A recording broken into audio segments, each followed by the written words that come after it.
A short lifetime ago, what you're about to witness would have been the stuff of science fiction. Somehow today, we've all begun to accept it as normal, as commonplace. Air Canada 575, stay with me until you make the left turn onto Delta 5, please, then contact 2207 with your location. Count 575, Roger. For all we're about to do is take a commercial flight across the Atlantic. We'll sit in a long metal tube with wings and go from Toronto, Canada to Frankfurt, Germany. It'll take about 7 hours. Air Canada 876, runway 24 left, and it's a Leicester 2 standard instrument departure. Hold short of Charlie taxiway for sequence. We'll travel at just under the speed of sound. We'll eat dinner 10 kilometers above the ocean and watch a movie while rushing into someone else's morning at 800 kilometers an hour. By breakfast, most of us will be tired, grumpy, disheveled, and in desperate need of a shower. That is, of course, if everything goes the way they planned it. What's even more amazing is that we will not be alone. On any given night, there'll be 125,000 people shuffling back and forth over the North Atlantic on 500 different flights. The technology and the human resources that go into just one of these journeys is staggering. And it's that technology and the people who operate it that we'll be examining tonight, as together we take just another ordinary flight across the sea on Air Canada 876 to Frankfurt.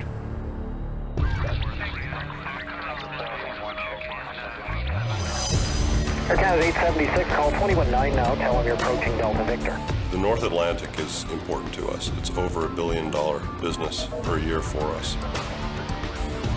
Terminal 2, Terminal Officer Bravo, Security Operations. Security will not be compromised in any way at the airport. Canadian 824, traffic 2 o'clock, 5 miles. I think there's a lot of stress in everybody's job. Another one off your right side to northbound St. Elmo. There's a lot of stress being a housewife, staying at home with 2 kids. You're flying 400,000 pounds of metal down, a 2-mile runway, and you wonder how it all happens sometimes.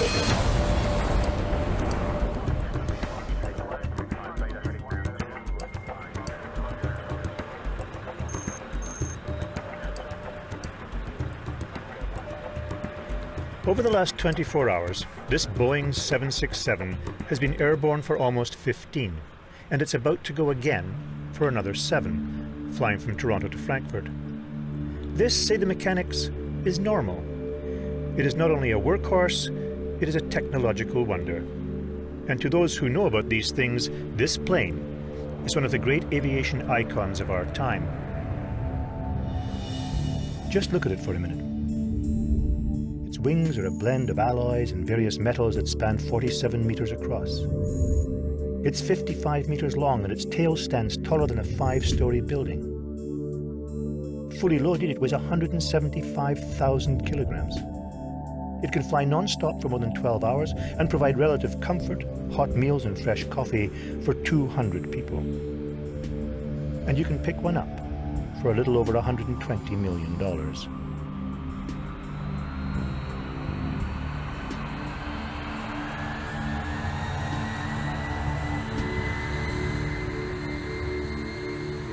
Perhaps the most lucrative and most competitive international airline routes in the world are those over the North Atlantic.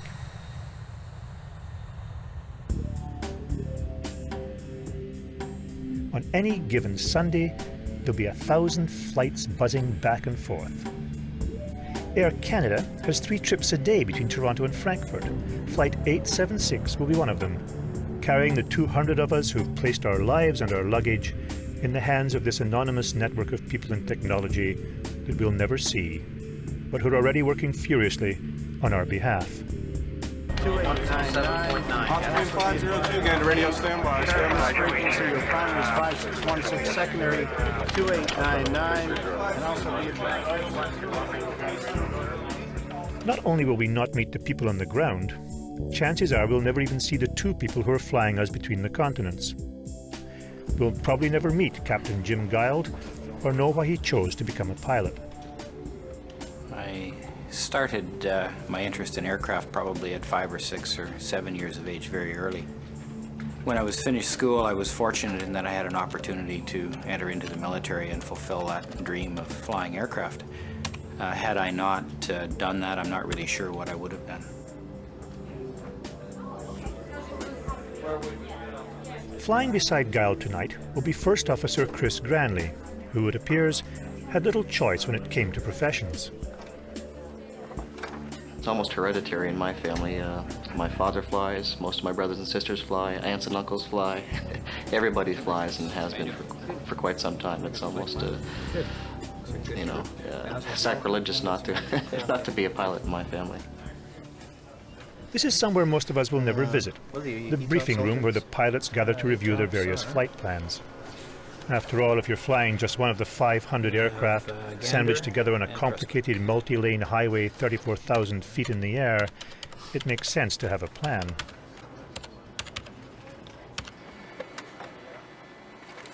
Here, Granley and Guile will pore over the tools of their trade: the weather, the flight path, the aircraft's weight and fuel load. They'll check it out in a language that almost resembles English. You want to check the ICAO? Sure. I'll read it off here. Upper November 523 Cork. Okay. Upper Lima 607 Evron. Upper Lima 607 Conan. Okay. Upper Golf 1 November Tango Mike. Yep. And a Arudis 1 Whiskey. Okay, it's the same. Okay. Okay, Flight 876 will carry 63,000 litres of fuel, about $18,000 worth. They expect to burn about 80% of that en route, and it's become a matter of professional pride not to eat into the surplus. 52 at 15. As a group, the pilots pride themselves in being able to get an aircraft from point A to point B safely, number one, and number two, with the least fuel burn possible. Okay, track Tango. Chris starts at Raffin. The fuel resource is a huge resource in our airline. It's probably the number 2 expenditure by the corporation after wages and benefits. It would probably be for Air Canada in a given year, it would be in excess of $600 million for fuel. So of course it's a resource that has to be managed very carefully. Even a 1% saving over $600 million is a very large amount of money. 48 at 30. Good. Both men have already survived the scariest part of their day, for just driving to the airport is 20 times more dangerous than flying their 767 to Europe.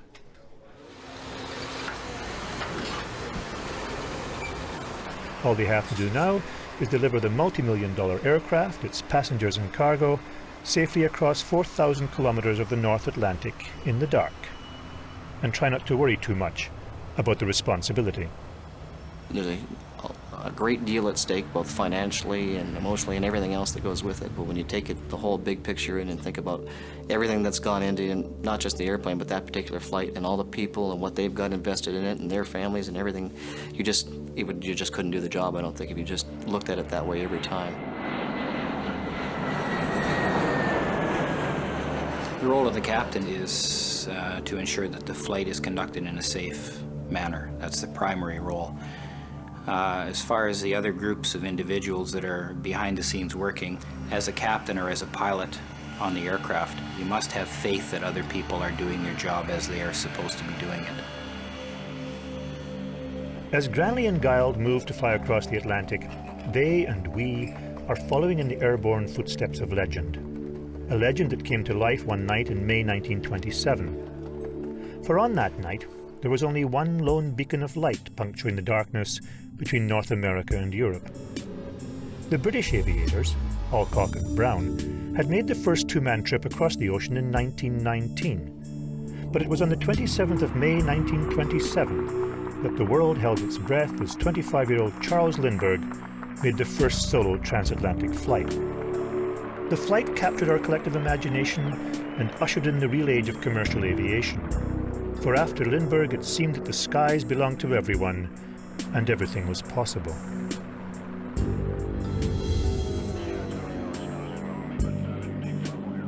Just 15 years later, there were more beacons, more lights. The world was at war, and planes got bigger, more powerful, as they ferried troops and supplies across the Atlantic to Britain. But it was after the war that we began our love affair with fast and luxurious airliners and fast and attractive stewardesses. By the late 1950s, anyone from anywhere in North America could arrange to cross the Atlantic in a single day. Anyone with money, that is, for flying was still a luxury. Now, for many of us, it's a necessity. Air travel, once unthinkable, has become nothing unusual. We now commute by air. It's affordable, comfortable, and safe. Chances of being involved in a fatal accident are now 1 in 8 million.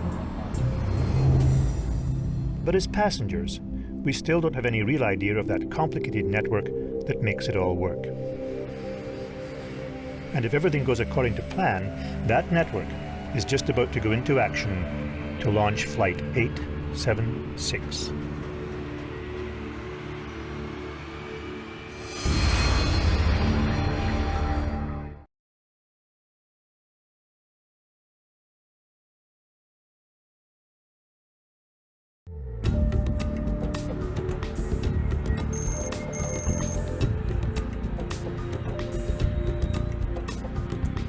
No matter how many flights you take, there's always this one simple and rather frightening question, which any normal, rational person has to ask, and it is this. If fully loaded with 200 passengers and crew and cargo, this Boeing 767 weighs 175,000 kilos, and if, as all the books say, the engines only provide the power to go forward and not up, how does this thing fly? The answer, we are told, lies here, in the design of the wings. This is where it starts to get too complicated for mere mortals, but essentially it's a marriage of physics, engineering, speed, and maybe a bit of voodoo. Wings on commercial airliners all have the same basic design principles in common, and all rely on Newton's law, that for every action there's an equal and opposite reaction. These wings are designed to act as a type of pump. Air coming over the back of the wings is forced downwards. This has to, according to Mr. Newton, exert that famous opposite reaction, and when something goes down, something else has to go up. The faster the engine pushes the aircraft forward, the more air is deflected downwards. Increase the angle at which the wings meet the airflow, and voila, we have liftoff. For aviation people, it's simple physics. For the rest of us, it's the power of prayer.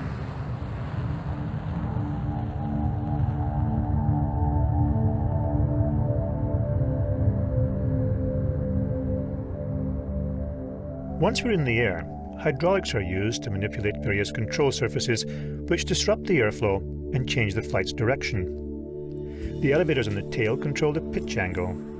When they are up, the airflow pushes the tail down, and Mr. Newton again, the nose goes up, taking the plane higher. When the elevators on the tail control are pointed down, the opposite happens. The tail goes up, the nose goes down, and the plane starts to descend. The same theory works to control all three axes of flight. The elevators for the pitch angle, the ailerons on the wing to make the aircraft bank right or left, and the rudder to keep it aligned and on course. That is, of course, if it gets off the ground in the first place. And that's where the ground crew come in. Every time a plane lands, it undergoes a routine check. On Flight 876, Herman Mailer is overseeing the checking operation. We're generally doing a good walk around on the aircraft. We're looking at fuselage condition, landing gear. We're looking for any kind of fluid leaks around the gear, any kind of leaks in any general area where there might be a flight control surface or under the wings and belly area where the fuel cells are. We're checking the wheels and brakes, making sure that the tires are in good condition, that there's no cuts or any abnormal wear on the tires, and of course the brakes. Although you may not want to hear this, the truth is that not everything on every commercial airliner works perfectly all the time. On Flight 876, it's probable that some things aren't working at all. A modern airliner has thousands of different components. The odds of them all working at their peak are not great. Comforting, isn't it?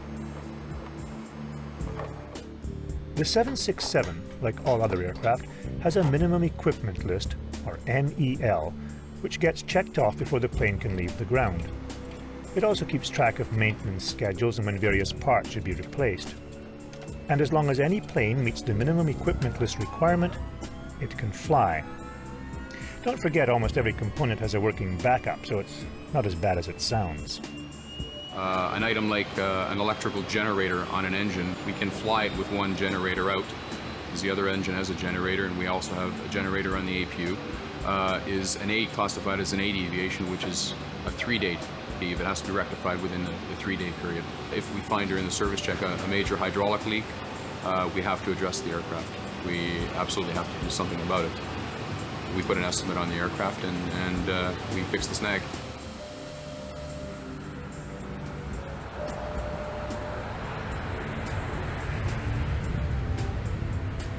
If one of these engines was to fail on takeoff, the 767 is designed to still get into the air, turn around, and land on the one remaining engine.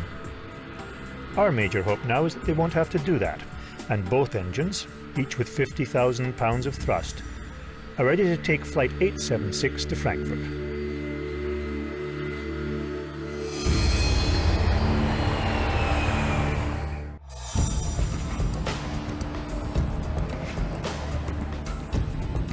Toronto's Lester B. Pearson International Airport serves as Air Canada's main hub. 28 million passengers a year go through here. 96 flights an hour. That's one every 40 seconds. It employs 18,000 people, seems to work perfectly well, and within the next 10 years is scheduled to be replaced. It isn't big enough. It's going to be turned into a new airport capable of handling 140 flights an hour and processing 50 million passengers a year.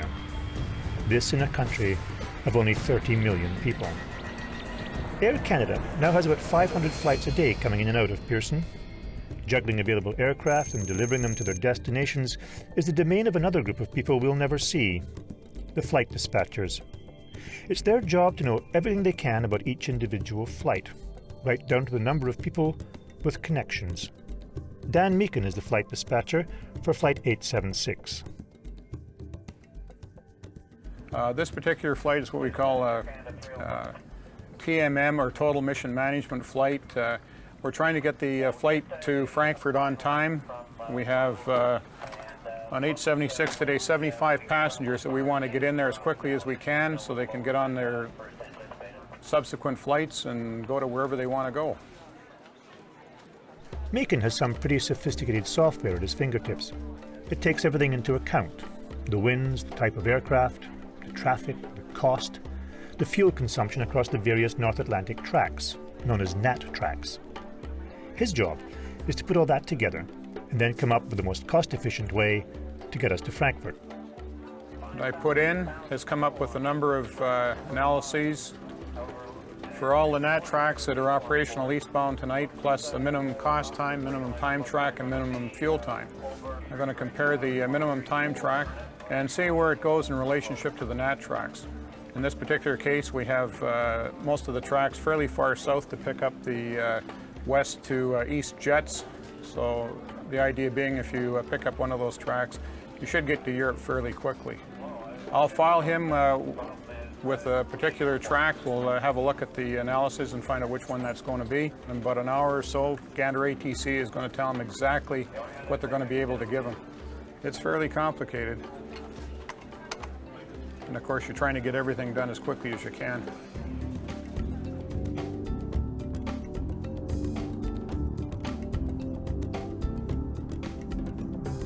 Plotting the route an airline will take is just like planning a car trip, except that the highway we're on is just a line between two spots, about 34,000 feet in the air.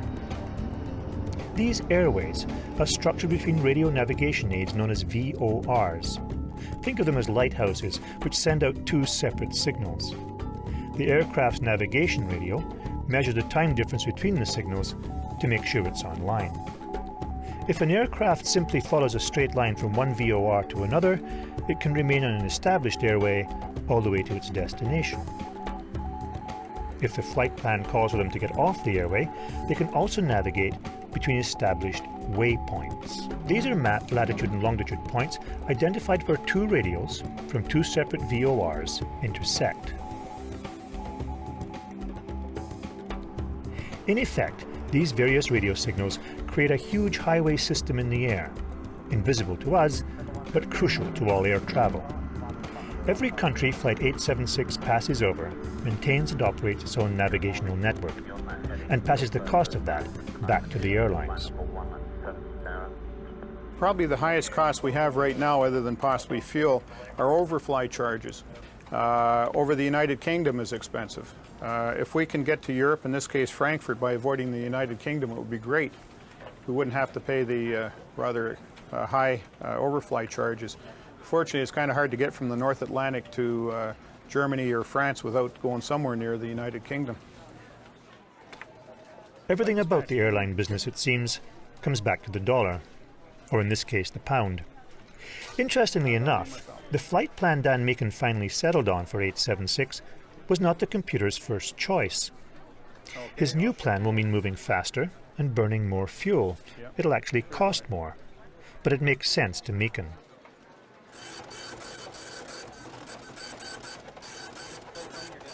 Okay, I've got a flight plan here on what we call the North Atlantic Track Tango, and the North Atlantic crossing is going to be Mach 840, and just in comparison, at Mach 800 on the same route, we're going to pick up about 15 minutes. We'll be burning more fuel. In fact, we'll have a look at it and see what the difference is here. As a matter of fact, it's going to cost about $1,300 to do that. And offsetting that is the cost of trying to accommodate 75 passengers in Frankfurt when they've missed their connecting flights. And we're responsible for them. When Dan finishes his flight plan, he'll email it to the various air traffic control centres between Toronto and Frankfurt. It'll be their job to fit us in with all the other flights from all the other airlines, each of them vying for the best possible route for their particular aircraft. If anyone in the entire system, from Toronto to Frankfurt, doesn't accept his plan, they'll let him know right away, and he'll have to start all over again. In this case, however, no news is good news, and it appears that we on Flight 876 have a route to Germany.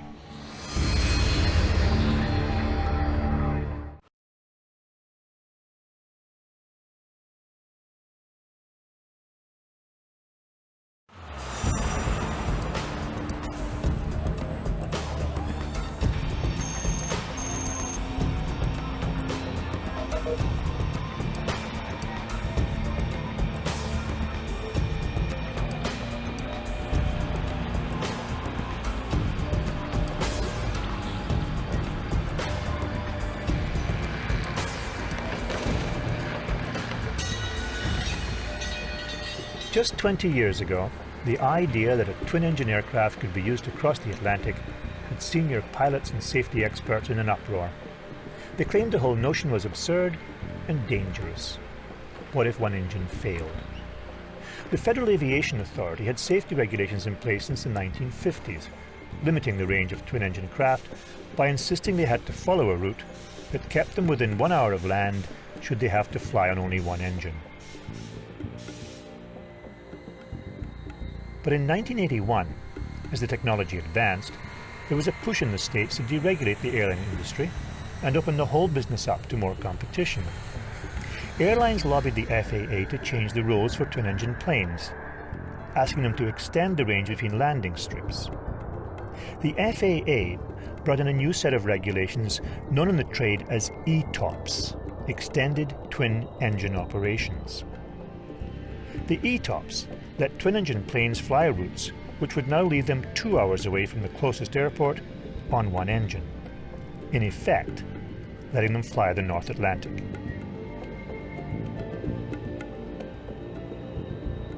It was no coincidence that the deregulation push coincided with the introduction of Boeing's powerful new twin-engine 767. The 767 cost less to make, less to buy, less to run. It needed only 2 pilots on the flight deck. Its larger older brother, the 747 known to all as Jumbo, carried more passengers but also cost a lot more to operate. For the airline industry, Two-engine planes, like the one we're taking across the North Atlantic, meant a huge saving, and therefore made a lot more money. And making money is what helps airline presidents sleep at night. Seemingly Air Canada's president, Robert Milton, sleeps very well. The 767 is an extremely profitable aircraft for us, and it's incredibly versatile. We have 29 of them, and if you look at the roles that they fly operations as short as Rapid Air, Montreal to Toronto all day long, and as long as a route like Toronto to Tel Aviv, which is about 12 hours nonstop. So if you look at the capability of the aircraft and its size, which is great because you're not out chasing 400 passengers for every flight, you can get away with just chasing the top 200 paying passengers on any given route. The aircraft is an absolute moneymaker and a great airplane. Now fully half the flights between the east coast of North America and continental Europe take place in Boeing 767s. Dave Anderson at Boeing in Seattle was one of the executives who helped sell the concept and the plane. I think the biggest hurdle to applying the 767 to the North Atlantic routes was the perception about two-engine airplanes. Conventional wisdom used to say that if an airplane had 4 engines, it was safer. However, after about 1 million hours of flying, our data shows that two-engine airplanes are just as safe as 4-engine airplanes. Out of the 730,000 flights or so across the North Atlantic so far, we've had to shut down an engine 16 times, and sometimes we shut down an engine as a precaution, not because there's really an issue with it. Nice to know.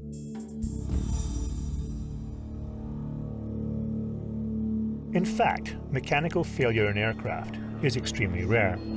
But there is another modern threat to our safety. When Air India Flight 182 from Toronto to Bombay crashed off the coast of Ireland in 1985, neither the crew nor the engines were to blame. But it was a failure of conscience, a failure of humanity.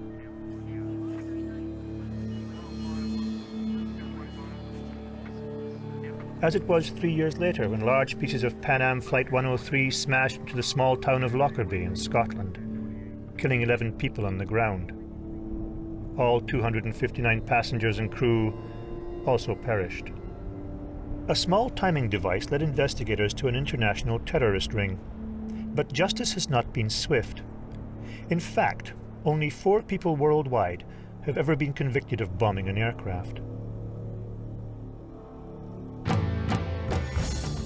So the focus has shifted from prosecution to protection. And at Pearson International Airport, protecting the passengers and crew of Flight 876 means putting a surveillance system in place without letting potential terrorists know just how carefully they're being monitored. Jim Bertram is Director of Public Safety at Pearson. We do try and create a balance where the traveling public is safe and secure, but it is kept that way by an invisible force or a series of forces that we provide. We do that by layering our security. We have uniformed security guards at access points and screening points. And then we have a number of people who are not in uniform. There are surveillance cameras, electronic devices, keypad doors, magnetic doors, everything designed so that the customer going through feel that they are in a safe and secure environment. 7 airports in a week, and this is the first time. Sorry, the thing is that I couldn't see properly. Worst airport. Anyone wishing to do damage to Flight 876 or any other flight will be seen by one of Pearson's 1,200 security cameras. Thank you very much. That's very nice. I gotta wait to turn it off. Thank you, sir. But the cameras are not the only piece of equipment they can use. Profiling software is now available, which looks at the method of payment, time of check-in, your final destination. Putting it all together, the software computes the risk of you being dangerous and alerts the security people if it gets suspicious. But the biggest concern for all of us who travel is still the threat of explosives simply being left in or around the airport. It takes constant vigilance. We look at everything that's unusual with suspicion. Terminal 2, Terminal Officer Bravo, Security Operations. Every unattended bag is viewed as suspicious. We isolate the bag. Got an unattended bag by the public telephones, arrivals level international, just outside of doors A. Okay, thank you.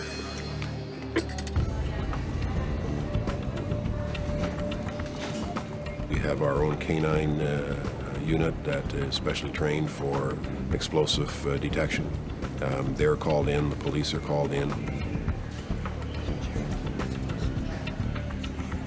So you have quite a number of people tied up for a fairly significant length of time on something as simple as a briefcase that's just left behind, or a camera case, or in fact a duffel bag at a bus stop. Security will not be compromised in any way at the airport, so whatever resources it takes will be spent. The bag turned out to be simply a forgotten computer, which was retrieved by its student owner. But no one knew that. With unattended luggage, no one ever knows for sure. And Flight 876 is edging ever closer to takeoff.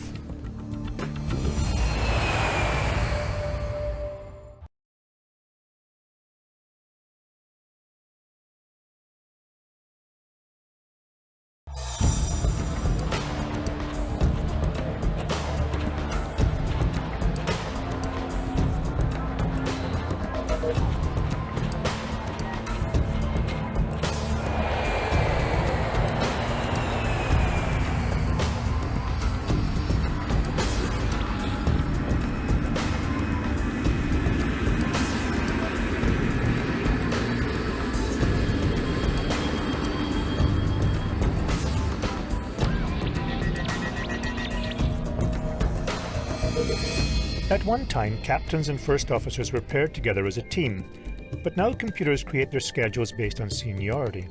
Under this system, two pilots flying the same plane across the Atlantic might meet for the first time just before they take off, and might never fly together again. In my position, where you're a relatively junior with the airline, you get to tend to get exposed to a lot of different things, a lot of different people, different ideas, different techniques, and you get to pick and choose. The downfall of that is because you don't fly with these same people, you also don't develop as far as a crew as you probably would if you were teamed up with the same person for a long length of time, where you know what the other guy's thinking before he even does it. And you tend to get that way with people you work with a lot.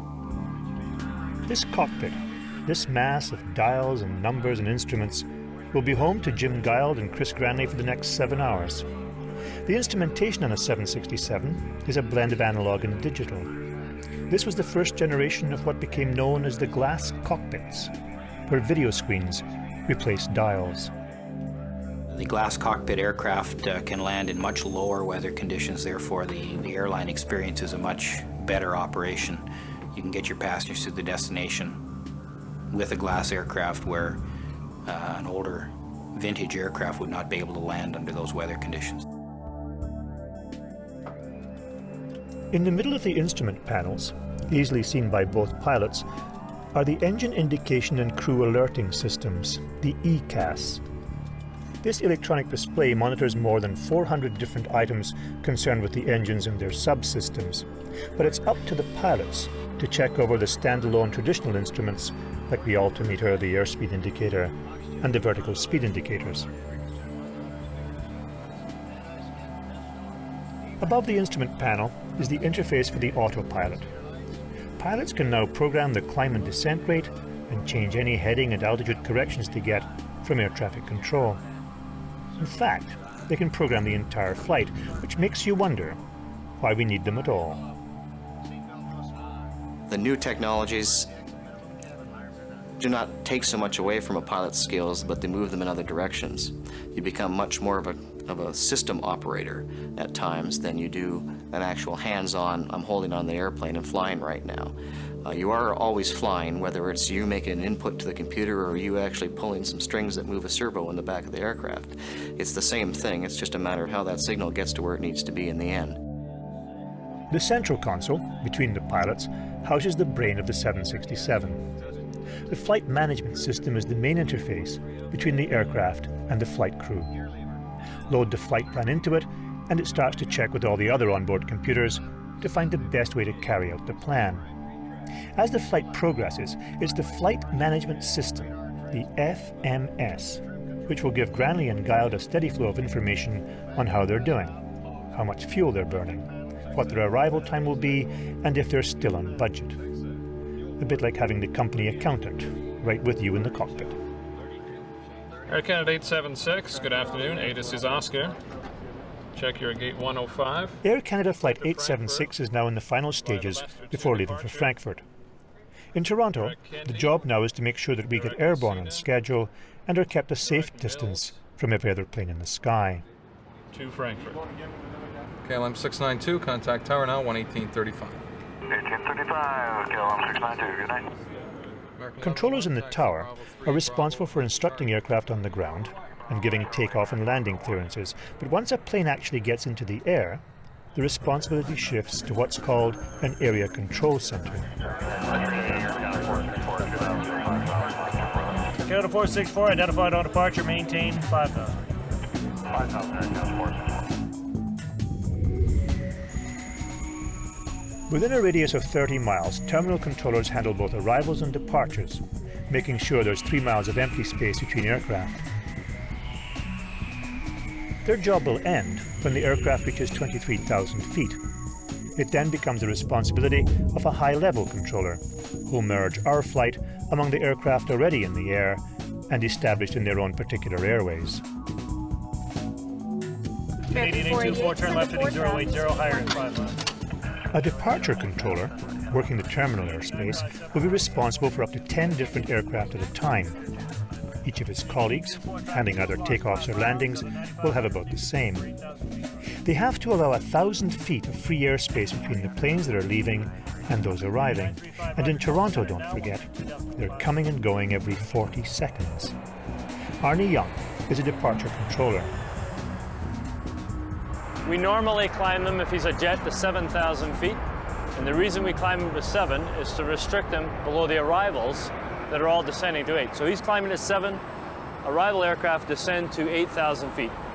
Once they are clear on radar, the departure controller then can then climb the departure to his en route altitude, or in our case, it's to flight level 230, and then hand him off to the en route controller and switch the aircraft.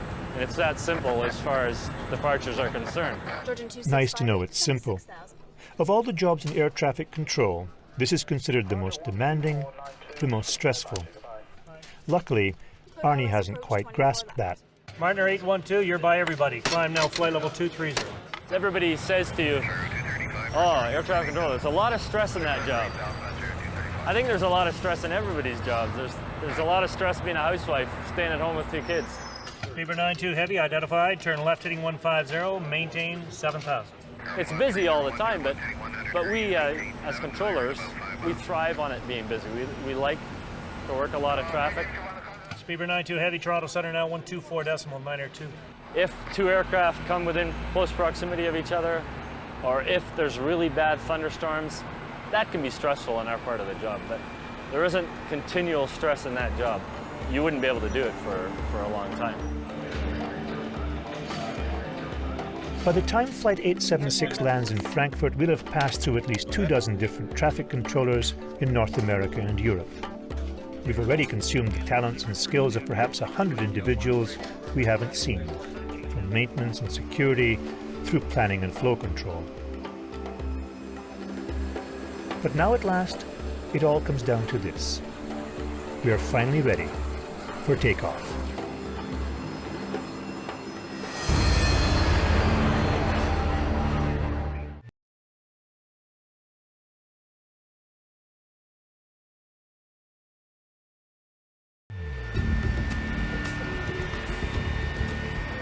Flight 876 is about to carry us into the night sky and over the Atlantic.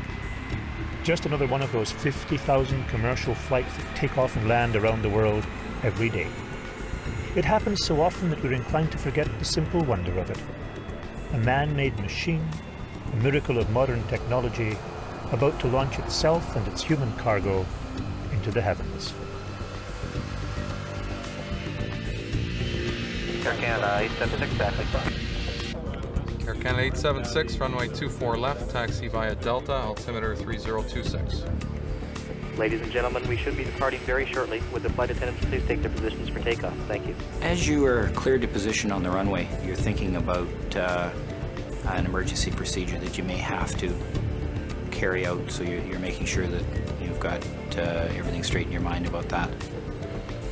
Every takeoff is exciting, just like every landing is exciting. And, you know, to be probably clinical about it, statistically speaking, you know, there are accidents that happen, and most accidents happen during the takeoff and landing phase. Engine-related problems actually happen mostly on takeoff, because here's an engine that started cold here just a few short minutes ago, has now been asked to provide everything it's had. It's got in there, or most of it. Things can happen there as well. Those are all things that are going through your mind at the time.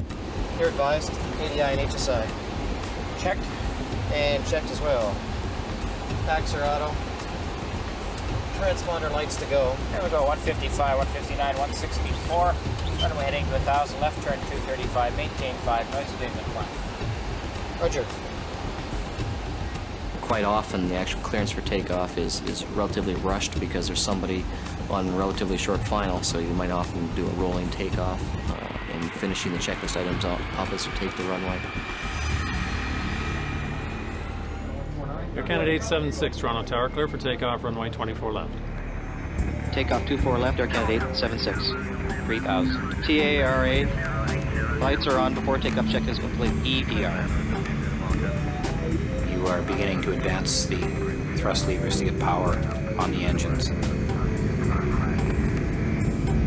You hear them begin to accelerate. You're listening to the sound of them. You know what the sound should sound like. And here you're flying 400,000 pounds of metal, hurling it down, you know, a 2-mile runway, and you wonder how it all happens sometimes, and whether things are going to work the way they're supposed to work. As you accelerate through 100 knots, the pilot not flying will call 100 knots off his airspeed indicator.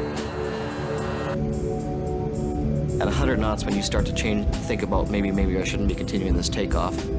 100, roger. Things are getting pretty serious, because a high-speed reject is almost always an emergency unto itself, let alone whatever problem caused it. Next is the pilot not flying calling V1, which is the refusal speed. At V1, we have to be initiated immediately, reject a takeoff, or if we delay beyond that and decide to quit, now we don't have enough runway to stop. You take your hands off the throttles at that point, and the next call is VR for rotate. And you rotate the aircraft nose up, and you take off.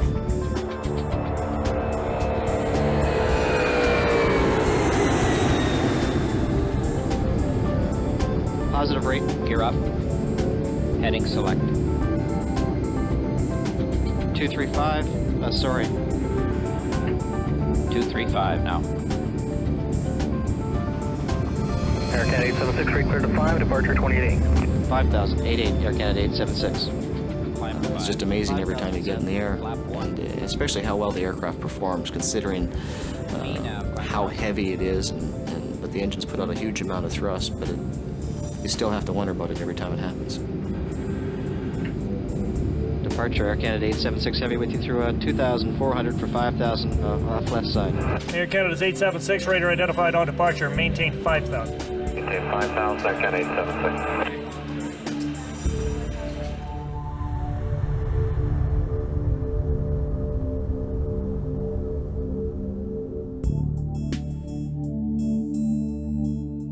As we climb to 23,000 feet, we'll head over Messina, New York, where we'll become the responsibility of the Montreal Area Control Center. They'll be with us as we change airways and head to Saint-Jean, Quebec, and then out to the North Atlantic. 230 VNAV. Roger. In just under half an hour, we'll have burned 10% of our fuel as we get to our cruising altitude of 35,000 feet. Back on the ground, another group of passengers are arriving, and the same network of people and technology is swinging into action, preparing flight plans, checking weather, loading fuel. Ahead of us, an entire new congregation of skills are about to adopt us, shepherding us at first over the ocean and then through the busiest airspace in the world as we arrive in Europe.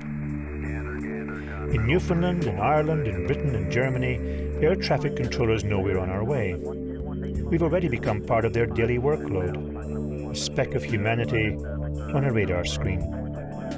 They know where we are, while we, for the most part, are oblivious to the roles they will play in protecting us while we're in the sky.